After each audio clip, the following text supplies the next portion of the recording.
the reality for both of these cases, and what I believe is the appropriate responsibility for law enforcement, or the response by law enforcement, because everybody knows this is the case. Within law enforcement, we all know these are the facts and the details of these cases. And just for the sake of history, law enforcement, both Las Vegas and LAPD, should just clear the cases. If these guys weren't celebrities, these would have been cleared long ago. These would have been cleared the moment we got the confessions.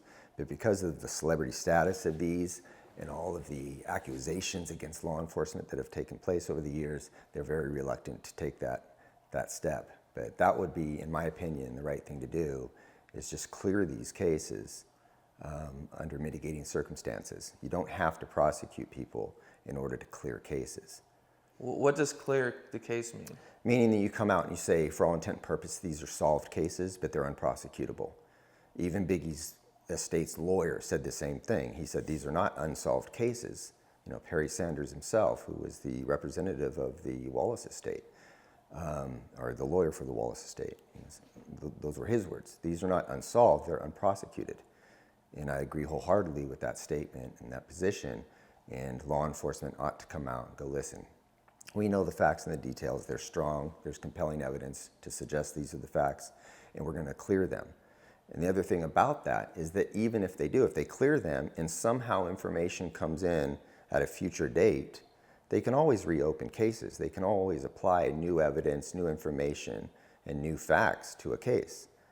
You know, considering the case is solved doesn't preclude you from revisiting them should there be a need to do that. So I think for the sake of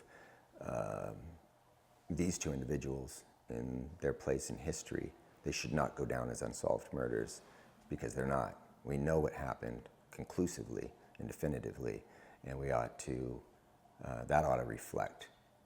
Is there anything you left out of the book or the documentary that you might have left out for legal reasons or to protect people or anything like that?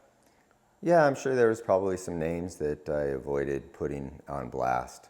You know, that book was published 9 years ago, and I haven't read it since, so I don't exactly know what I said in there. The documentary was 2015, so I haven't watched that since that period of time. So I couldn't say for sure what I've omitted or should have included at this point. Oh. So you went and talked to Biggie's mom after you solved the case? Mm-hmm. Yeah. What did she think?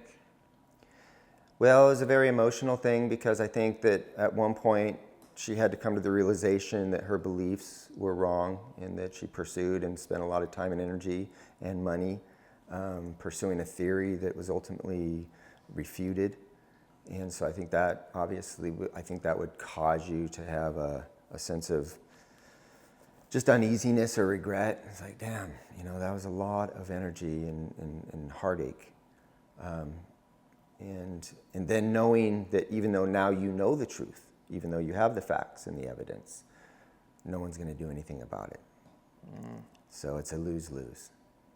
So I think for her, for Valletta Wallace's sake, you know, that wound will never heal. Yeah. Well, I appreciate you taking the time, man. Pleasure. Absolutely. No worries. What's up? This is Cam Capone. We got more content like this coming soon, so hit that like button, subscribe, and stay locked in to Cam Capone News.